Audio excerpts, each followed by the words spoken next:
Hi, I'm OKJ, and today I'll be taking my Chinese O-level exams for the very first time. I'm walking through the gates of the Maris Stella High School to take both my paper 1 and paper 2 today. I have no expectations apart from simply doing my best and hoping that I'll pass. Any grades above that is, to be honest, a bonus to me. But before I walk in to do my best, I want to just thank you for following this entire series for the past 18 months. And to all the teachers, the strangers who became friends, thank you. Thank you so much for teaching me, enabling me to learn, and also just encouraging me every step of the way. I hope I'll do you all proud. Okay, see you in a bit.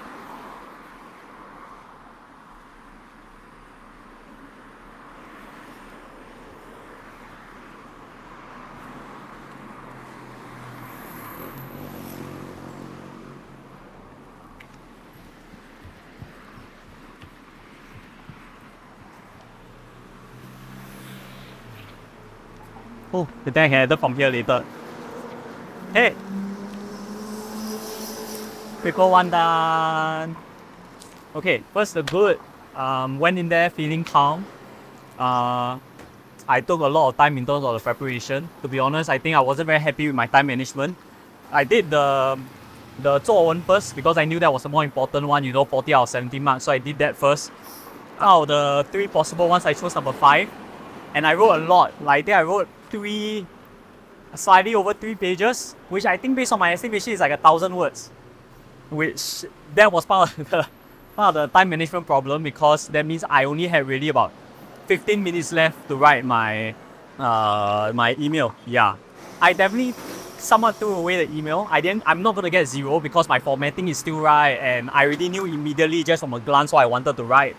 And so I think if I were the invigilator, I'll give myself like a pass, like a 10 out of 20, but that wasn't important. I really wanted to focus on getting as much of this. I thought so much in terms of which one was better, like number 3, 4, or 5.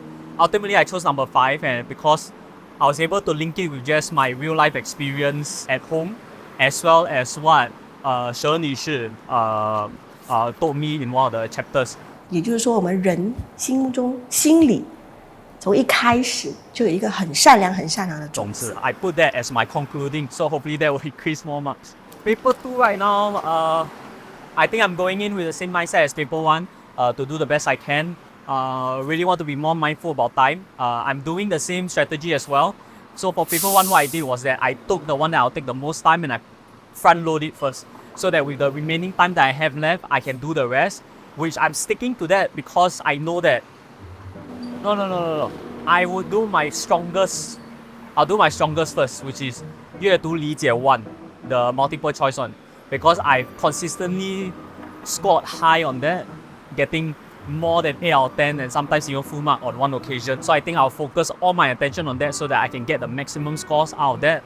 Focus the rest of my time for the written comprehension.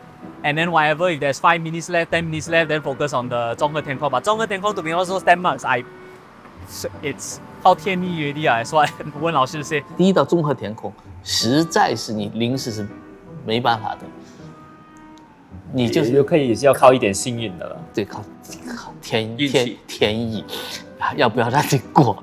So I'm not as bothered by that.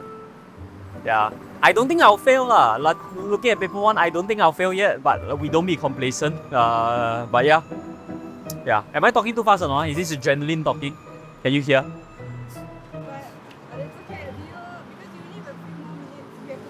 Yes, I have to go in again. I think they want to go in. If you want, I can pass you the paper first. Then you can like read on your own, because I don't need that already. Yeah. So, okay. Any final questions before I go in for paper 2? Last 90 minutes.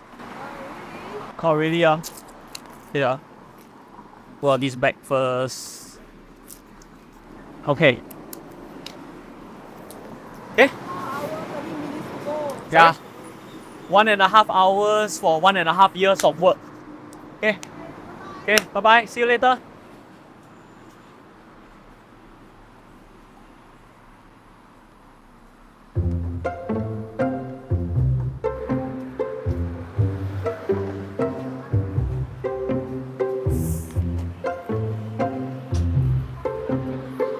Hi. Interesting. I think my strategy worked.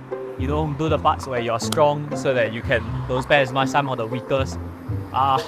So very funny thing. 90 minutes, right? Here's how it went down. First 20 minutes, we have 阅读理解 1, which is all the MCQ. Decided to give myself 20 minutes. Did it in 22 minutes. Feeling confident, like okay, got time management. Gave myself 60 minutes, right? 60 minutes for 阅读理解 written, the dreaded part.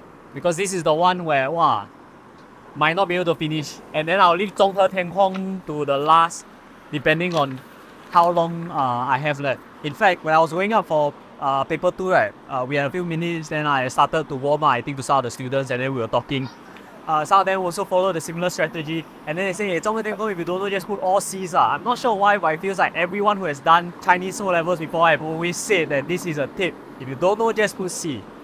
Now, unfortunately, I think I decided to take that to the extreme, because when I was writing paper 1, I think I used all my speed already. So for my section here where I was doing all the writing, and I wrote as much as possible because I knew how to answer them. I knew what were the questions, I knew what were the answers. I wanted to make sure I got them right.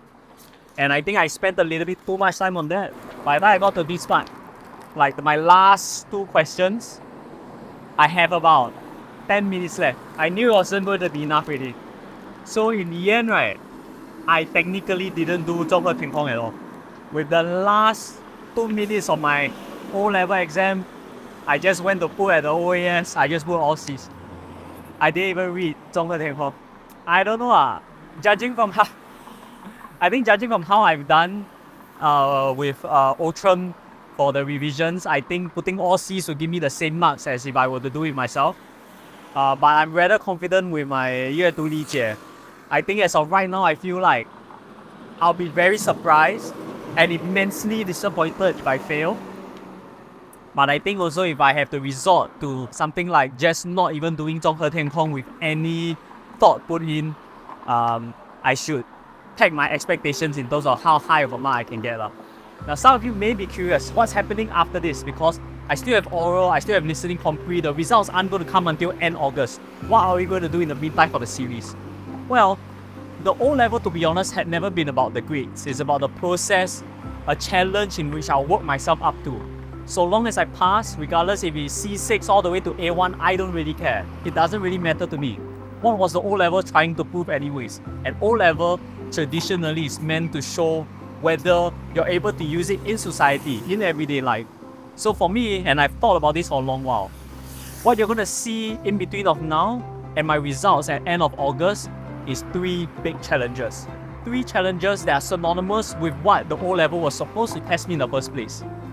We have oral, in which I hope to be interviewed on a live Chinese radio station, and then we'll use 口试 in order to introduce one of my documentaries. I will also be doing my composition, but typing this time, because I hope to have one of my commentaries be accepted to 联合早报, thereby showing that whatever I've learned can be used in meaningful public discourse. And then finally, and perhaps what is most important to me, to be honest, is listening compre, the 理解 of this language. And with that, I hope to be able to make a Chinese documentary with a documentary subject that can only converse with me in Mandarin, and I hope to do justice to his stories. You'll get to see the 3 results of that as we work up towards end August, so I hope you'll continue to be part of this journey. And thank you for sticking around. Until next time, I've done my O-levels for the very first time. I'll see you in the next chapter. Bye!